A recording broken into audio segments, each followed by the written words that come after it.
iluluto natin ngayon is ginisang miswa sa patola. Una, maglagay tayo ng mantika. Sunod is lagay ang bawang. Gisain lang siya. At sunod ay sibuyas. Gisain ang mga ito. Next, yung hipon. Yan, gisain lang natin siya. Tapos next kong ilalagay is 1 tablespoon na asin. Gisain lang natin yan. Tapos maglalagay lang ako ng water. Ayan, depende sa inyo kung gaano karami na tubig. Kasi yung miswa is mabilis siyang magsipsip ng tubig. Tapos naglagay ako ng Knorr cubes. Ayan, haluin ko lang siya. Tapos lalagay ko na yung patola. Ayan, haluin lang natin siya. Next kong lalagay is yung paminta. Tapos takpan natin siya.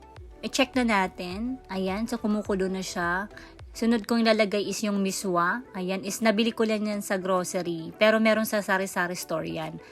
Ayan, napakasarap ng ulam.